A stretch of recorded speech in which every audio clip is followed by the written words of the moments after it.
अस्सलाम वालेकुम ladies and gentleman. आज की सुबह जो कि पाकिस्तान क्रिकेट टीम के लिए बड़ी ही इंपॉर्टेंट और अहम है, अफगानिस्तान के साथ मैच है। उसके लिए हम एक्सपर्ट ओपिनियन लेके आए हैं सिकलैन भाई की। इनके पास टाइम बड़ा कम था, लेकिन हमने इनसे सिर्फ 10 से 15 मिनट मांगे हैं ताकि आप लोगों के लिए ये अपनी अच्छी अच्छी बातें हमें बता सकें। अस्सलाम वालेकुम सिकलैन भाई। वालेकुम, क्या हाल है? सर गेटिंग बिल्कुल ठीक ठाक sir, getting straight to the point. बहुत 50 से जायद हमें सवाल आए, लेकिन 2 सवाल आपको और मुझे दोनों को बहुत अच्छे लगे। Let's get straight to it. Mohammad Arsalan ने सवाल किया है, जो कि उनका इंस्टाग्राम हैंडल है अरसलान_मोहम्मद। टीम को बाबर एज कैप्टन की ज्यादा जरूरत है या बाबर एज बैट्समैन की ज्यादा जरूरत है? आपको क्या लगता है कि बाबर की बैटिंग पे उनकी कप्तानी का कोई असर पड़ रहा है? और अगर पड़ रहा है तो क्या वर्ल्ड कप के बाद या वर्ल्ड कप के बीच में उनको कुछ स्टेप डाउन करना चाहिए, या you think he has the mental capability to overcome all of this? दुनिया में नंबर 1 बैट्समैन हुआ, सारे अवार्ड जीते, तीनों फॉर्मेट में टॉप 3 में है, बल्कि टॉप 1 टॉप 2 में बैठा, 3 में नहीं, 1-2 में है, कप्तान भी है। तो इसका मतलब ये इसकी बैटिंग को कोई फर्क नहीं पड़ा। कप्तानी में एशिया कप का सेमीफाइनल फाइनल खेला, T20 वर्ल्ड कप का सेमीफाइनल खेला, अनफॉर्चुनेटली हार गए, कुछ हमारी फ्लॉज थी। T20 वर्ल्ड कप फाइनल खेला, और क्या चाहिए? ट्रॉफी नहीं मिली ना, तो सबको थोड़ी मिलेगी। बिल्कुल। तो मेरा नहीं ख्याल कि उसकी कप्तानी की वजह से उसकी बैटिंग को फर्क पड़ रहा है, और कप्तानी की अचीवमेंट्स हमारे सामने ही है। बाकी आप देख लें, बाकी जितने भी कप्तान हमारे पीछे पास में रहे उनके मैचेस देख लें, नंबर ऑफ मैचेस, विन, सारा कुछ इसका भी निकाल लें, वो आपके सामने आ जाएंगे सारे स्टैट्स। मैं स्टैटिशियन नहीं हूँ, but he is not too bad. बंदे को सीखना है, लर्न करना है, हमेशा इनोवेशंस आएंगी, आप चलते रहेंगे, लर्निंग चलती रहेगी। हार के ऊपर जैसे ही हम हारे, उसकी कप्तानी खराब, उसकी बैटिंग ऐसे, ये ऐसा नहीं है। अरसलान ने ये जो सवाल किया बहुत पावरफुल सवाल है। मैं बहुत आपका क्वेश्चन भी लाइक करता हूँ, क्योंकि इस तरह की बातें लोग कर रहे हैं और ये बनता भी है कि हम इस तरह की बात को बाहर निकालें और बताएं भी। बाकी पाकिस्तान को उसकी कप्तानी की भी ज़रूरत है इस वक्त वर्ल्ड कप में, और इसकी बैटिंग की भी ज़रूरत है। बाकी जो रहा कि उसको स्टेप डाउन कर देना चाहिए, मेरा ख्याल है उसको खुद नहीं कहना चाहिए। पीसीबी ने बड़ी इन्वेस्टमेंट की है, जो लर्निंग्स हैं उनको सबको नोट डाउन किया जाए, और उन सारी लर्निंग्स को मिल के उसको हेल्प की जाए, सपोर्ट की जाए कि उस लर्निंग के ऊपर एग्जीक्यूशन कैसे करनी है। बाकी पीसीबी की मर्जी है, नई रिजीम जो आती है उनको देखते हैं वो क्या करते हैं। मेरा हमेशा मानना है 4 साल के लिए किसी को छेड़छाड़ नहीं करनी चाहिए। आप स्पोर्ट्स स्टाफ भी ले आओ, कैप्टन भी डिसाइड कर लो, क्योंकि 4 सालों के अंदर 2 T20 वर्ल्ड कप होते हैं, एक वर्ल्ड कप होता है, टेस्ट चैंपियनशिप होती है, वर्ल्ड टेस्ट चैंपियनशिप होती है, एशिया कप बल्कि 2 होने शुरू हो गए, तो बहुत सारे वनडे T20 टेस्ट सीरीज आती है। 4 साल के बाद आप पोस्टमार्टम कर लिया करें, 4 साल के लिए छोड़ दिया करें, बट उन रखने से पहले स्पोर्ट्स स्टाफ को भी, कैप्टन को भी, उनको बिठाओ एक हफ्ता बंद कमरे में, उनको को जी बताओ ये 4 साल अगर हम आपको देते हैं, पहले तो स्पोर्ट्स स्टाफ से पूछें, फिर कैप्टन को साथ में लें और देखें कि भाई क्या ये 4 सालों का क्या विजन लेके आते हैं, क्या फिलॉसफी है, किस तरह ये चीज़ों को आगे लेके जाएंगे। आई थिंक उसके बाद अगर आपको समझ आती है तो फिर आप उनको 4 साल के लिए छोड़ दें, फिर आप बिल्कुल बात ना करें। बाकी जो बाहर वाले लोग हैं, जो तज्जिया निगार हैं, दूसरे जर्नलिस्ट एनालिस्ट जो बैठे हुए हैं, उनका तो काम ही यही है, उन्होंने उनका चूरन बिकेगा, उनको बेचने दें। एक्स क्रिकेटर जो है वो भी समझते हैं, मेरा ख्याल है मेरी बात पे वो इनकारी नहीं करेंगे, वही मानते हैं 4 साल के लिए छोड़ देना चाहिए, 4 साल के बाद जाके पोस्टमार्टम करें और बातें करें। बाबर को खुद स्टेप डाउन नहीं करना चाहिए, देखी जाएगी ये क्या करते हैं, मेरी अपनी राय है बाबर के लिए। एक्स क्रिकेटर्स की आपने बात की, हमारा अगला सवाल जो कि जैन मुबारक की तरफ से, जिनका इंस्टाग्राम हैंडल है जैन MK, उनका सवाल ये है कि और इसमें थोड़ी सी एडिशन मैं खुद भी करूंगा कि एक्स क्रिकेटर्स जो है वो बहुत ज्यादा तनकीद करते हैं। आपकी भी एक बात को कोट करूंगा जो आपने ऑफ द रिकॉर्ड की, कि जब अच्छी बात होती है उसकी तारीफ करनी होती है तो इतनी सी होती है, लेकिन जब बुराई करनी होती है तो इतनी होती है। जब पाकिस्तान मैच जीतता है तो आप अगर शोज देखें जो कि मैच के बाद होते हैं, तो ऐसा लगता है उनको कंटेंट ही नहीं मिल रहा, और जब मैच हारते हैं तो ऐसा लगता है कि 1 घंटे का वो जो शो है उसमें कंटेंट पूरा ही नहीं हो रहा।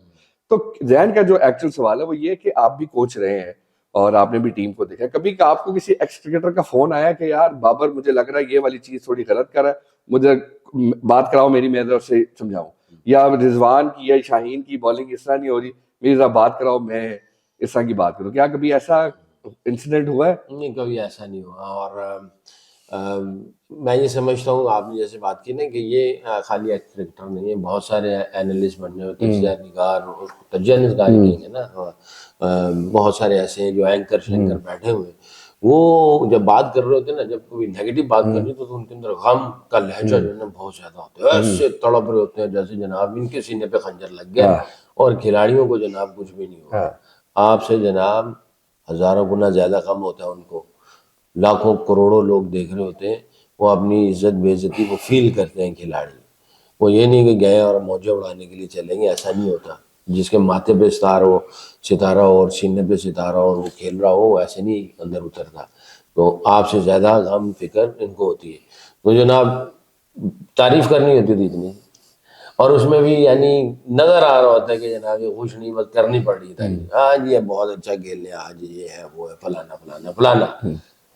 और जब बुराई है तो यानी दुनिया के बेस्ट प्लेयर हैं, यानी वर्स्ट प्लेयर है, बेस्ट नहीं, दुनिया के वर्स्ट प्लेयर। तो इसमें मैं समझता हूँ कुछ एक शायद अगर आप कर सको या किसी की ड्यूटी लगाओ, ये सारे जितने प्रोग्राम चल रहे होते हैं सोशल मीडिया पे, टीवी पे, देखें इसको, एनालाइज करें, उसके ना बॉक्स बनाए, एजुकेशनल कितना है, मोटिवेशनल कितना है, इसमें अंदर रियलिस्टिकली एनालिसिस जो किए गए हैं रियलिस्टिकली वो कितने हैं, प्रेडिक्शंस कितने परसेंट है, तारीफ कितने परसेंट की गई है और बुराई कितने परसेंट की गई है। और हर प्रोग्राम को उसको करना चाहिए, फिर पता चलेगा कि जनाब किस सोचों के मुतालिक चल रहे हैं। और फिर जाहिर है ये जो फॉलोअर्स और जनाब सब्सक्राइबर्स और ये सारी चीज़ें, पंच लाइनें, ये सारा कुछ इसका भी एक एलिमेंट होता है। तो इसको अगर एनालाइज कर सको तो I think it will be brilliant, दुनिया के सामने रखना चाहिए।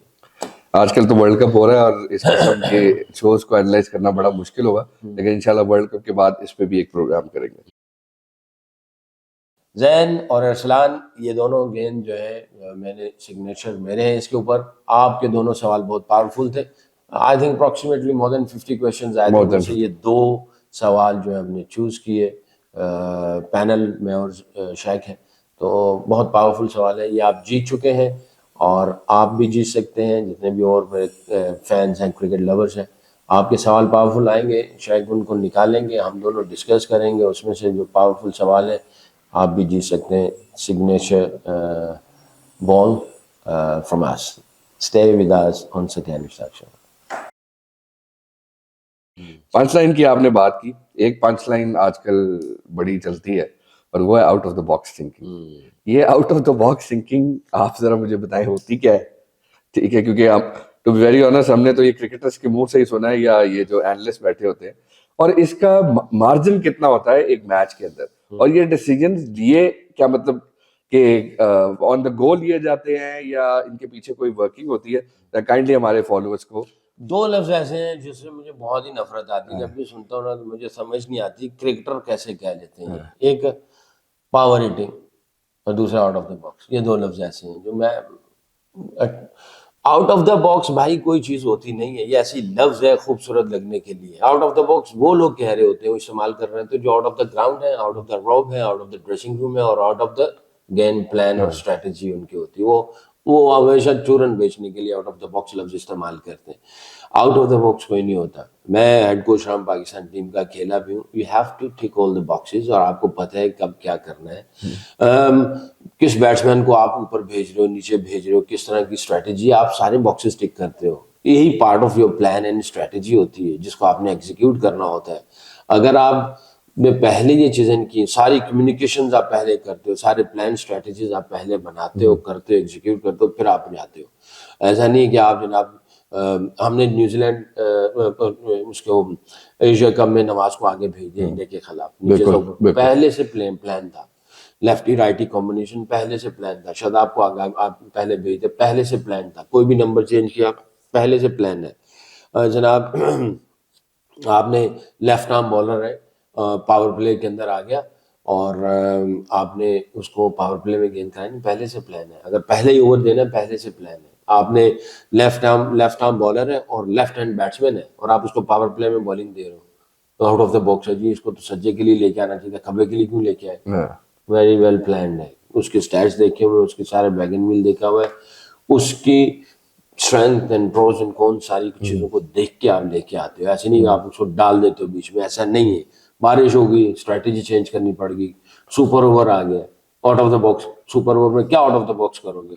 आपके पहले से प्लान होते हैं सुपर ओवर में कौन से बॉलर करेगा, बॉलिंग करेगा, कौन से 2 बैट्समैन जाएंगे, कौन सा फील्डर किधर खड़ा होगा, ये भी प्लान होता है। Out of the box slip की जगह पे जो खड़ा है आप किसी और को उधर लेके चले जाओ, ये भी आउट ऑफ द बॉक्स होगा। कीपर की रिजवान की जगह जनाब को जी बाबर को कीपिंग कर ले, ये भी आउट ऑफ द बॉक्स। ऐसा नहीं है, आप सारे बॉक्सेस टिक करते हैं। ये एक लफ्ज है जो टर्मिनोलॉजी इस्तेमाल हो रही है आउट ऑफ द बॉक्स करना, ये ऐसा होता नहीं है। आपको सारे बॉक्सेस टिक करने पड़ते हैं, सारे एक्सपेरिमेंट, सारी कम्युनिकेशन, सारी प्लान स्ट्रेटेजी आप पहले से करके रखते हैं। और दूसरा जो पावर हिटिंग है, पावर हिटिंग कोई नहीं होता भाई, प्रॉपर हिटिंग होता है। 58 जितने बाउंड्री है, 58 मीटर, 60 मीटर, 65 मीटर, इतने इतने बड़े बल्ले एज लगती छक्का हो जाता है।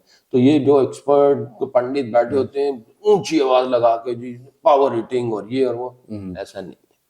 प्रॉपर हिटिंग एज भी छक्का लग जाता है। तो ये जितने भी खिलाड़ी हैं देखने वाले, प्रॉपर हिटिंग को अपने दिमाग में डालो, पावर हिटिंग को निकाल दो। प्रॉपर हिटिंग करोगे तो बड़े बड़े छक्के भी हो जाएंगे, ऐसा कोई नहीं कि छक्का नहीं लग सकता। तो ये लफ्ज भी गलत है। मैं समझता हूँ एक्स क्रिकेटर जब कमेंट्री कर रहे होते हैं, ये लफ्ज इस्तेमाल कर रहे होते हैं, तो पता नहीं क्यों नहीं सोचते, क्योंकि पूरी दुनिया ही उस तरफ लग जाती है। अब जैसा कल मैं कुछ दोस्तों के साथ बैठ के England Australia England south Africa का मैच देख रहा था, तो मिलर को लेग स्लिप पे जॉनसन ने खिलाया रखा हुआ था, तो उसमें एज हुआ और मिलर के हाथ में बॉल गई। उन्होंने कहा यार ये देखो ये आउट ऑफ द, मैं कहा ये आउट ऑफ द बॉक्स नहीं है। अगर आप रूट को देखें तो this is one of his favourite shots, जो कि हिप से वो backward point backward leg side पे खेलता है, और वहां पे उन्होंने उसको प्लान करके मारा। तो ये आउट ऑफ द बॉक्स मेरा ख्याल से इस बनता भी नहीं है। देखो आउट ऑफ द बॉक्स आपने स्वीप उसने किया था ना, out of the box Gatting ने 92 वर्ल्ड कप में रिवर्स स्वीप मारी, आउट हो गया। वो आउट ऑफ द बॉक्स हो जाए, उसने उसकी प्रैक्टिस ही नहीं की हुई थी, उसने उसके ऊपर डेवलपमेंट ही नहीं की हुई थी, आउट हो गया, वर्ल्ड कप कॉस्ट कर गया उनको। तो आप जो भी शॉट खेलते हैं, जो भी टैक्टिक्स होते हैं, जो भी कुछ करना होता है आपके बॉक्सेस के अंदर होते हैं, वो बॉक्स को आपने टिक किया होता है। आउट ऑफ द बॉक्स आपके लिए अच्छा लगता है ये लफ्ज। चलिए, आउट ऑफ द बॉक्स की जो मिस्ट्री है वो आपने बड़ी अच्छी तरह, आई होप फैंस इसको समझ गए होंगे। नहीं समझे होंगे तो आप हमारे क्वेश्चंस हमें भेज सकते हैं। इंस्टाग्राम का हैंडल मैंने नीचे दिया हुआ है, और यूट्यूब के कमेंट सेक्शन में भी आप जो है वो हमें सवाल भेज सकते हैं। जो सवाल सकलैन भाई को पसंद आएगा वो इंशाल्लाह फैंस को हम जरूर करेंगे। आपको जैसा पता ही है कि जो सवाल हम अपने प्रोग्राम में इंक्लूड करेंगे उनको साइन बॉल जो है वो सकलैन भाई की तरफ से मिलेगी।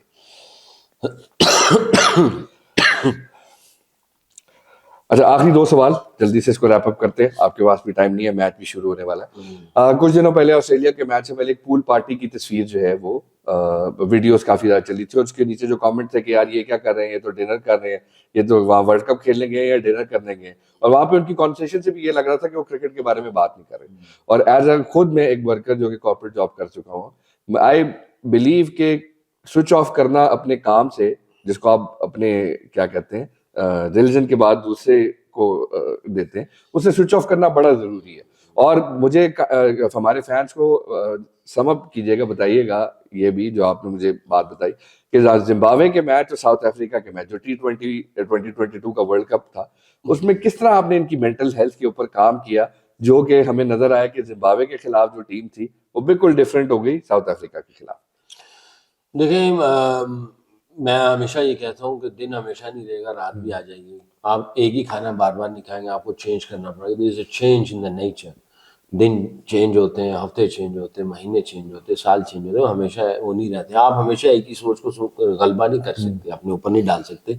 आपकी ज़िंदगी, आपकी लाइफ, आपको स्विच ऑन स्विच ऑफ करना पड़ेगा। आपकी फैमिली है, बीवी है, बच्चे हैं, माँ बहन है, बहन भाई है, आपके दोस्त अहबाब है, तो आपको हर किसी के साथ रिलेशनशिप भी कायम दायम रखनी है। सारी चीज़ें आपने दोस्तों के साथ हल्ला गुल्ला भी करना है। आप एक ही चीज़ को सवार नहीं करके रख सकते, वरना आप कैद हो जाएंगे, बीमार हो जाएंगे। आई थिंक आप सबको समझना चाहिए कि जी देखो जी मज़े कर रहे हैं, नहीं ऐसा नहीं है, मज़ा नहीं कर रहे। वो पार्ट ऑफ प्रेपरेशन है कि आप आगे कैसे जाना है, आपने किस तरीके से रिलैक्स होके अच्छे दिमाग को इस्तेमाल करके फिर प्लान स्ट्रेटजीज को जो लर्निंग है उनको साथ में जोड़ के आपने कैसे जाना है। बाकी रही बात जो जिम्बाब्वे के साथ हम लोग हारे, उस वक्त टीम, खिलाड़ी, स्पोर्ट्स स्टाफ सब काफ़ी गिर गए थे। हमने पहले से वैसे डिसाइड किया होता, जिम्बाब्वे के मैच के बाद हम लोग एक जगह है ऑस्ट्रेलिया में, फ्रीमैंटल, फेरी लेके जाना है, वो आयरलैंड, वहाँ उसको वहाँ पे पहुँचना था और पूरा दिन उधर गुजारना था। रेस्टोरेंट से रिजॉर्ट्स था, वहाँ पे हमने बाइकिंग और वॉकिंग और वो सारा कुछ का प्लान किया हुआ था। बहुत खूबसूरत जगह थी, तो हमने पहले से ही वो प्लान करके रखा था कि वहाँ पे जाएंगे। अनफॉर्चुनेटली मैच हार गए। लड़कों ने कहा कि हमने नहीं जाना, स्पोर्ट्स स्टाफ भी कहने लगा यार छोड़ देते हैं प्लान। तो मैंने और मैनेजर मंसूर राना हमने कहा नहीं भी हम लोग ज़रूर जाएंगे, सबको लेके जाएंगे। फिर मैंने ग्रुप में मैसेज छोड़ा, मैंने कहा नहीं, कल हम सब लोग जा रहे हैं, we are going to spend the whole day in together, Fremantle, ferry में जाएंगे, will have a dinner at one of the, हमारे स्पोर्ट्स स्टाफ में से, आप नॉट श्योर किसका था, कोई दोस्त थे, जानने वाले थे, उनका कोई घर था, वहाँ पे हमने बारबेक्यू। तो मैंने वो मैसेज फर्मली कि कोई भी छुट्टी नहीं करेगा, हर कोई जाएगा, स्पोर्ट्स स्टाफ भी और प्लेयर भी, हम सब लोग गए। स्पोर्ट्स स्टाफ को एक टास्क दे दिया गया कि सारे प्लेयर्स के साथ बैठे रहे, ऑब्जर्व करें क्या बातें चल रही हैं, कितने रिलैक्स हैं, कितने मोरल डाउन है, फ्रस्ट्रेटेड कितने हुए हैं, कॉन्फिडेंस लेवल क्या है, एंजॉय कर रहे नहीं कर रहे, आप नज़र रखें। तो अगर मौका मिले थोड़ी बहुत बात भी चलती रहे, इनको मोटिवेट करें।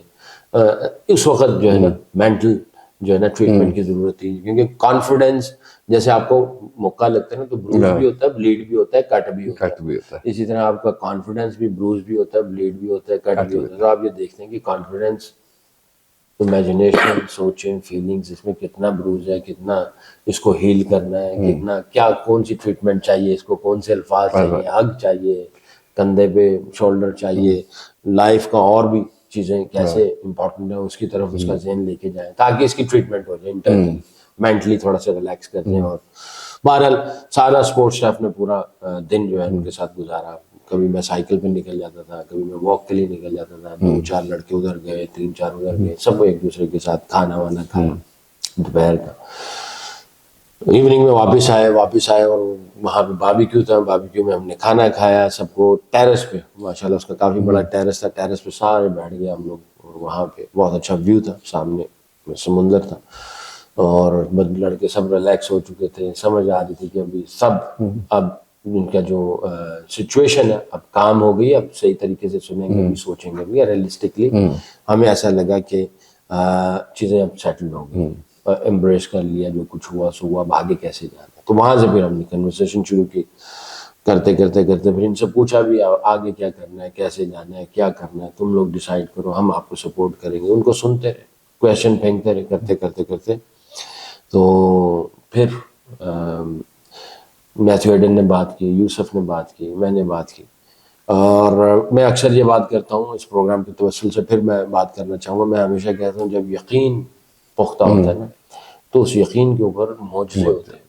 जैसे मूसा अलैहिस्सलाम का वाक़या है, मूसा अलैहिस्सलाम को यकीन था ये पानी डुबोएगा नहीं, सब मानने वालों को भी यकीन था मूसा अलैहिस्सलाम पे, ये उन्होंने कह दिया वक्त के नबी ने, तो सबका यकीन इकट्ठा हुआ और सबका यकीन अल्लाह पे था। और देखने में वो लगता था कि ये डुबो देगा, तो नज़र का धोखा हो गया, यकीन ने उसको उसमें से रास्ते निकाल दिए। तो ये वाक़या बल्कि मैंने मेंशन भी किया इन सब के आगे कि जो यकीन है वो रास्ते निकालेगा। तो यकीन में मौजज़े, तो वही हुआ अल्लाह के फजल से, सब ने एक दूसरे पे यकीन करना शुरू किया, सब कैप्टन के साथ में, कैप्टन का यकीन तगड़ा हुआ। और स्पोर्ट्स स्टाफ ने हमने मीटिंग किया अपनी अलग कि हम अगले मैच से हम लोग रोजे रखेंगे, हमारे बस में और कुछ नहीं है, पूरी मेहनत करेंगे ग्राउंड में, नेट्स में, बैटिंग, बॉलिंग, फील्डिंग, सारे बॉक्सेस टिक करेंगे, प्लस हम अल्लाह के आगे ये भी इल्तिजा रखेंगे। हमने बात तो बहुत बड़ी कर दी है, कुदरत का निज़ाम जिसके ऊपर मजाक उड़ा, लोगों ने मीम्स बनाए बहुत सारे, और बातें हम यकीन की कर रहे हैं, बातें हम अल्लाह की कर रहे हैं। तो हमने सब स्पोर्ट्स स्टाफ ने अहद किया कि हम रोज़ा रखेंगे। तो हम सब लोग जिस दिन नेदरलैंड का मैच था साउथ अफ्रीका के खिलाफ, हमने रोज़ा रखा पूरे स्पोर्ट्स स्टाफ ने। उसके अगले दिन ब्रेक दिया, उससे अगले दिन फिर रोज़ा रखा, कुछ खिलाड़ियों ने भी रोज़े रखे। फिर उसके बाद साउथ अफ्रीका के साथ मैच था, उस दिन भी रोज़ा रखा सारे स्पोर्ट्स स्टाफ ने। फिर एक दिन का ब्रेक लिया, फिर सेमीफाइनल था न्यूजीलैंड के खिलाफ, उस दिन भी रोजा रखा, फिर एक दिन का ब्रेक आया, फिर एक दिन रोजा रखा, फिर मैच वाले दिन, फाइनल मैच वाले दिन भी सारे स्पोर्ट्स स्टाफ ने रोजा रखा। स्पोर्ट्स स्टाफ के साथ साथ कुछ प्लेयर भी रोजा रखते रहे। हमारे बस में यही है कि हम लोग कमजोर से, गुनाहगार से, गंदे मंदे से बंदे हैं। बहरहाल पाकिस्तान की इज्जत के लिए, पाकिस्तान की, अल्लाह से मांग तो सकते हैं ना, ग्राउंड में मेहनत की, अल्लाह के आगे सारी चीजें रखी, अपनी कमियां कोताहियां रख देंगे, अल्लाह हम तो कुछ नहीं कर सकते आपके बगैर। तो यकीन पे मौजज़े हुए, कुदरत का निज़ाम चला, हम लोग फाइनल खेले। उसके बाद जो रिजल्ट हुआ, हमने कहा भी हम इसको एम्ब्रेस करेंगे, क्योंकि वही ये सारे फैसले करने वाला, जहाँ से चले थे वहां तक आए। तो अल्हम्दुलिल्लाह वो जो डिनर था, सॉरी लंच था, वो डे आउट था, उसने बहुत रिलैक्स किया, रियलाइजेशन बहुत अच्छी हुई लर्निंग के ऊपर। लर्निंग जब आपकी होती है तो आपकी इमेजिनेशन जो है ना वो पॉजिटिव वे में शुरू हो जाती है। इमेजिनेशन का ताल्लुक आपकी फीलिंग्स के साथ, फिर आपके कॉन्फिडेंस के साथ होता है। जब आपकी इमेजिनेशन, फीलिंग, कॉन्फिडेंस ठीक होता है तो फिर आपकी एग्जीक्यूशन बेहतर होती है। तो अल्हम्दुलिल्लाह वो जो रिलैक्स डे था उसमें अल्लाह ताला ने बड़ा फजल किया, तो काफ़ी अच्छे रिजल्ट्स अल्लाह ने दिखाया। थोड़ा सा आपका टाइम और लूंगा, एक चीज ऐड करना चाहूंगा अपने फैंस के लिए कि जैसा कि आपने बातें की और ये कुदरत का निज़ाम के ऊपर जो मीम्स वगैरह भी बनी, बहुत ज़्यादा आपके ऊपर ये भी बात की जाती रही है, आपने आई एम श्योर सुनी होगी कि यार मौलवी है, तबलीग कर रहा है, क्रिकेट किधर से सिखाएगा। तो I would like to ask all of you कि आप मोइन अली की एक वीडियो है स्काई स्पोर्ट्स के ऊपर, जिसके ऊपर वो सिकलैन के बारे में बात कर रहे हैं कि he was the best coach he has ever played under, क्योंकि इनका मेथड बहुत डिफरेंट था। And I think he was mentioning about the spirituality angle of his coaching. और दूसरा ये है कि मैथ्यू हेडन की भी एक बयान में सामने आया कि पाकिस्तान टीम यूनाइटेड है इस्लाम की वजह से। तो हर एक का Islam is part of our life, जिस तरह काम एक पार्ट ऑफ लाइफ है, खाना एक पार्ट ऑफ लाइफ है, और spirituality I think is very important. और अगर कोई इसको एम्ब्रेस कर रहा है तो वी शुड रिस्पेक्ट दैट। और ये एक ऐसी चीज है जो कि आई थिंक मजाक के बियॉन्ड है, तो इस चीज को हमें मजाक के अंदर नहीं लेना चाहिए, क्योंकि ये एक बंदे का या एक टीम का अल्लाह के साथ कनेक्शन है। दूसरी ये है, शायद अभी देखो विराट कोहली ने मेरा ख्याल है उसका इंटरव्यू आया हुआ था कोई एक आध हफ्ता पहले, उसने कहा जी कि मुझे ऊपर वाले पे बड़ा यकीन है, वो जो करता है बेहतर करता है और वही करता है, हम कोशिश कर सकते हैं। इसी तरह मोइन मॉर्गन ने कहा कि हाँ बिल्कुल, 2019 के वर्ल्ड कप में Allah was with us, Allah was with us. तो ये स्पिरिचुअल बातें हैं, ये स्पिरिचुअल बिलीफ है, ये आपको करना ही पड़ता है। मैं ये समझता हूँ जितनी भी कोचिंग कोर्सेज की हमने और पढ़ाया जाता है, फिजिकली, मेंटली, टेक्निकली और टेक्निकली, ये चार चीज़ें मैं समझता हूँ स्पिरिचुअली भी साथ में बीच में होना चाहिए। बुक्स में नहीं है, बट कभी हुआ तो ये एक पूरा चैप्टर इसके अंदर में लिख के, तो जहाँ जहाँ पे कोचिंग कोर्सेज होते हैं मैं बताऊंगा कि स्पिरिचुअली क्यों ज़रूरी है। हम लोग कई लफ्ज़ सुनते हैं, ही वॉज लकी और I wasn't lucky today, one of those days, I was trying my best but things were not going on my way. ये बहुत सारे लफ्ज़ हैं, इसके पीछे क्या चीज़ होती है? तकदीर। और तकदीर लिखने वाला ऊपर वाला है, उसने जब नहीं देना तो नहीं देना, आप जितनी मर्जी कोशिश कर रहे हैं। बहरहाल कोशिश आपने करनी है पूरी, फिर उसके बाद जो फैसला होगा उस फैसले को आपने तस्लीम करना है।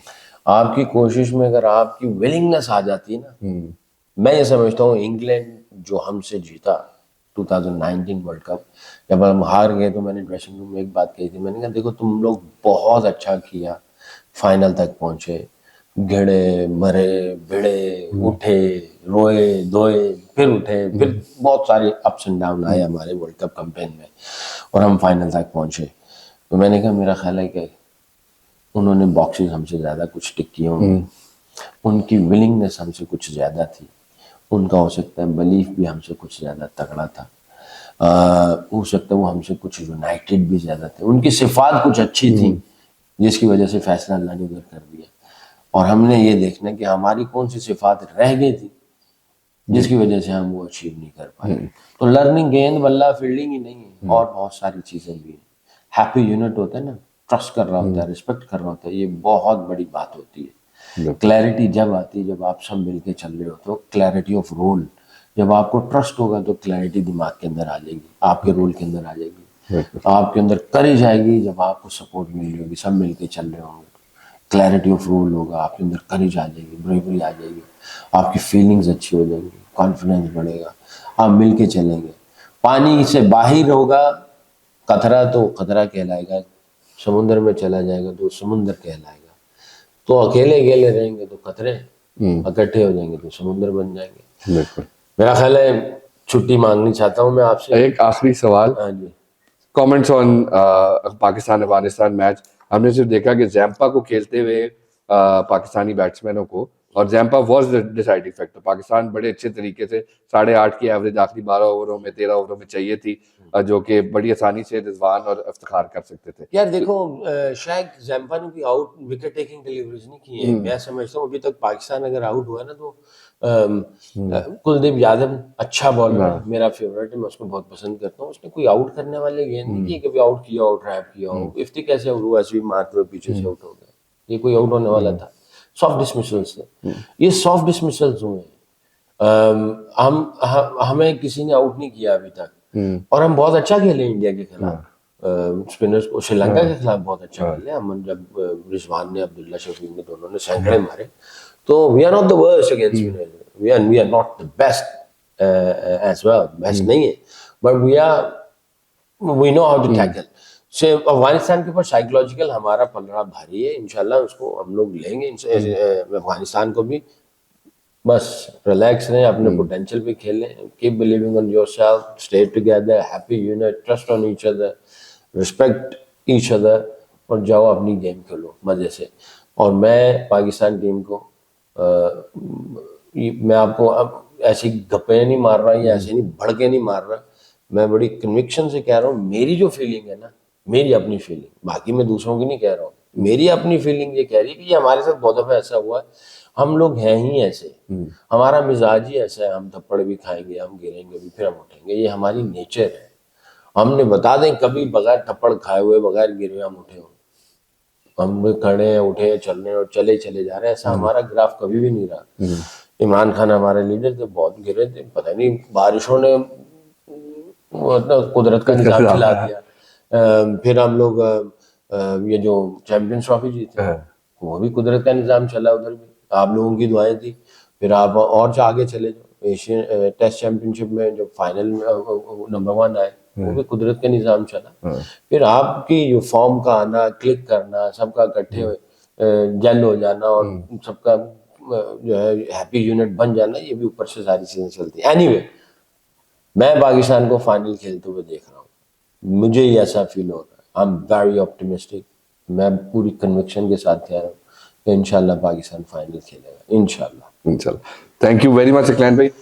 इंशाल्लाह आपसे पाकिस्तान अफगानिस्तान के मैच के बाद मुलाकात होगी। आप अपने सवाल भेजते रहिए हमारे यूट्यूब पे के कमेंट सेक्शन में भी, और आप मुझे भी इंस्टाग्राम कर सकते हैं, मेरा इंस्टाग्राम हैंडल यहाँ पे आ जाएगा। थैंक यू वेरी मच, इंशाल्लाह आपसे दोबारा मुलाकात। बहुत शुक्रिया। शायद लास्ट मैसेज में अपना करता चला जाऊं, मोहब्बत की जीत हो, नफरत की हार हो, दोस्ती की जीत हो, दुश्मनी की हार हो, अमन की जीत हो, लड़ाई की हार हो, दुआ, सोच और फिक्र इसके असरात हैं, पूरी दुनिया पे इसके असरात पड़ते हैं। सबके लिए अच्छा सोचें, दुनिया में कहीं पे भी इंसान है, जिंदगी बस रही है, कहीं पे भी मजे में रहें, कोई दुख दर्द तकलीफ में ना रहे। अपना ख्याल रखिएगा, यूट्यूब चैनल को सब्सक्राइब करें, stay with us on my Saqlain Mushtaq show with Shaik. अल्लाह हाफिज।